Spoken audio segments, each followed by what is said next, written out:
Time for Big Pete. Hello everybody, welcome back. The Euros are over, which means the football season is upon us. And you know what that means. It's predictions time. Coming up the rear, I have Wayne Rooney's Derby County.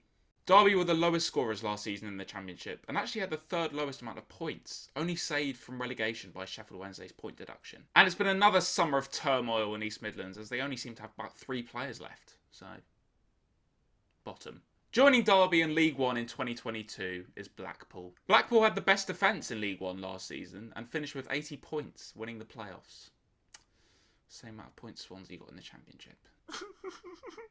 They got former Liverpool coach Neil Critchley at the helm, and he's had a brilliant start to life in management. They've brought in Richard Keogh to shore up the defence and add a little bit of Championship experience, but I think they'll just fall short. The final side to get relegated, and I say this with absolutely no conviction because I think it'll be really close down there, is Peterborough. Peterborough are a totally different side to Blackpool and were the top scorers last season in League One. They've managed to hold on to Johnson Clark-Harris, who netted 31 times last season, and they've brought in Jack Marriott, so they've got a pretty strong looking Championship strike force. I think they'll be really entertaining to watch, but I just suspect they might go down. In 21st place, it might seem a bit of a shock, I have Blackburn Rovers. They were 5th top scorers last season in the Championship, and they were actually top scorers for much of the season. Adam Armstrong got 28, only bettered by Ivan Toney. Obviously, they've had no incomings this summer.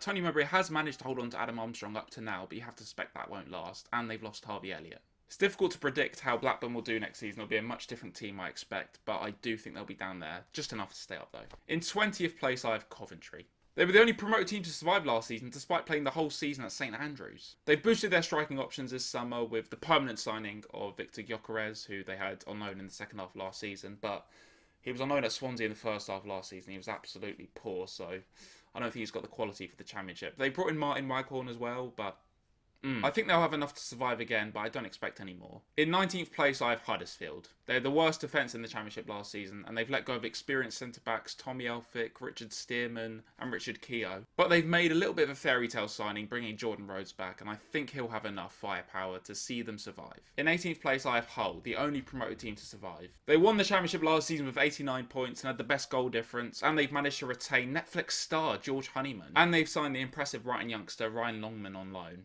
I think it'll be a good first season back in the Championship for Hull. In 17th place, I have Barnsley. They defied the odds to finish 5th last season and get as far as they did. Swansea seem to have their number all season long and prove their undoing in the promotion race. They've lost their captain and manager to Championship rivals West Brom. They've replaced the manager with a mid-table Austrian team's manager, and they've yet to replace Moet. 17th. In 16th place, moving into mid-table now, I have Reading. Reading finished 7th last season with 70 points and were the 7th top goal scorers. Lucas Yao got 19 of them, but Reading have signed no one this summer and have lost a huge chunk of their team. Alpha Semedo's loan from Benfica has ended, as has right-back Thomas Estevez's. Left-back Omar Richards has gone to Bayern Munich, while star man Michael Elise has joined Palace in the Premier League. In 15th place, I have Preston.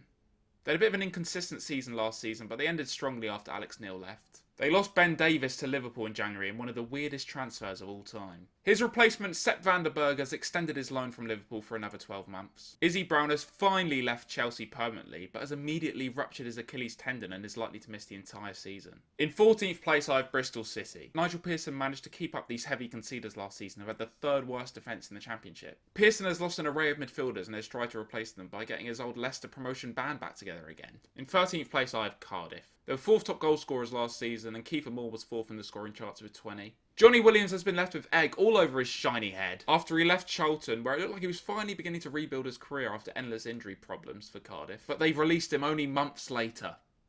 Also, Robert Glatzel's left. In 12th place, I have Swansea. We got to the playoff final last season. Our success was built on our defence and our manager dipping into the loan market using his contacts. But all of those strengths have been wiped away. The goalkeeper Freddie Woodman and centre-back Mark Gurhey were a huge reason why we were so solid defensively. They've both left, as has Steve Cooper. We're just in total meltdown, really. Andre Ayew, our best player, is gone as well. When you lose a playoff final, you expect your manager to hopefully stay on. That's what happened with Thomas Frank. He lost the playoff final at Brentford, then he came back and won it. That's what happened with Villa. They lost the playoff final, they came back and won it. But no, we lost our manager, and if that happens, you sort of expect, okay, maybe we'll bring in someone who didn't quite cut it in the Premier League, maybe we'll take a step down, or maybe we'll attract someone who's impressing at a lower level to us. But no. We were linked for days with the QPR assistant manager, QPR obviously finished below us. Not even their manager, their assistant. But he's snubbed us. So, yeah. It's given me flashbacks to Derby after they lost to Villa in the playoff final. Their manager, Frank Lampard, left. Fikayo Tomori, centre-back on loan from Chelsea, left. All their best players going forward basically left. And then since then, they've been a total mess. I want to say these American owners are slowly ripping the life and soul out of the club. But they're not. It's happening fast. We'll still finish above Cardiff, though. In 11th place, I have Birmingham. They're the second worst goal difference last season and were the joint second lowest scorers. But Lee Bowyer managed to steer them to safety, ending the season strongly. After leaving the club where he started his playing and managerial career for Birmingham, Lee Bowyer has mugged off Charlton further by starting their top scorer, Chuck Zanike. In 10th place, I have Nottingham Forest. They were the joint second lowest goal scorers last season. But this is Chris Hughton's first full season in charge, and I expect him to improve Forest. You know, get them challenging for playoffs at least. Nothing of note has really happened for them in the summer yet. Probably the most interesting thing has been Glenn Murray retiring, but I do back Chris Hughton. In 9th place, I have Luton. Last season, Nathan Jones seemed to repair the fractured relationship he had with Luton and get over his Stoke City failure. And he did that by leading Luton to a top half finish, above Stoke. They lost their main man, James Collins, to Cardiff, but they replaced him with one of the world's best strikers, Cameron Jerome. Arsene Wenger, please buy Messi, Ronaldo, Bale and Cameron Jerome, please. In 8th place, I have Millwall. Since their promotion back into the Championship in 2017, Millwall have fallen just short of the playoffs in 3 out of 4 occasions. Gary Rowett hasn't lost anyone of note, but has added strength to his squad with the recruitment of players like Scott Malone, Benik Afobe and George Saville. In 7th place, just missing out on the playoffs, I have Middlesbrough. Paddy McNair and Duncan Watmore impressed in what was a good season last season for Borough. And Collins still going strong at 72. Britt Sonbalonga and Ashley Fletcher have left Borough, but they've replaced him with the likes of Sami Amiobi from Forest and Uche Ikpeazu from Wycombe. Right, getting to the tasty end of the table now. In 6th place, I have West Brom. Finished second bottom in the Premier League last season. Were the top scorers out of the relegated sides, but had the worst defence. Big Fat Sam has left the building, but Matt Clark and Alex Mowat have come in to strengthen the spine, and that's exactly the sort of side I expect them to be under Ishmael.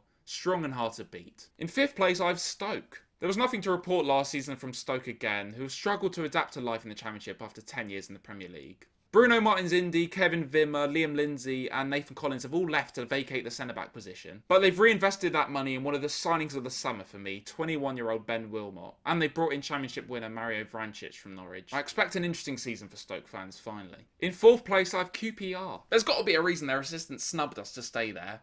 And I think Mark Warburton's building something strong at QPR. He's going into his 3rd season there after back-to-back 13th and 9th place finishes, and I think they'll continue to rise up the league. They haven't lost anyone of note, but they brought in some Championship quality to bolster what was a pretty thin squad. Charlie Austin is back at the club permanently now, and I think he can help fire them into the playoffs. In 3rd place, I have Sheffield United. They were bottom of the Premier League last season. They were the lowest scorers and had the worst goal difference. Even when they were flying high in the Premier League, they always managed to maintain a pretty strong Championship squad, and I don't think the loss of John Lundstrom will change that. Now they have a strong Championship manager as well, who I back to get the most out of their devastating Championship attack. I expect another playoff final between 3rd and 4th place, and I expect 3rd place to win again.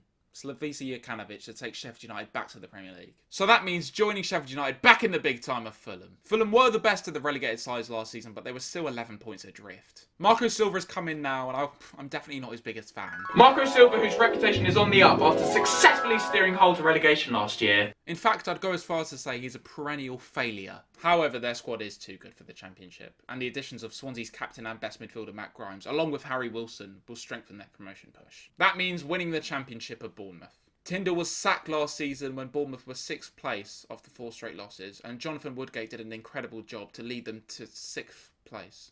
Like Swansea and Barnsley, Bournemouth came close to promotion last season, but they've taken a completely different approach to those two clubs.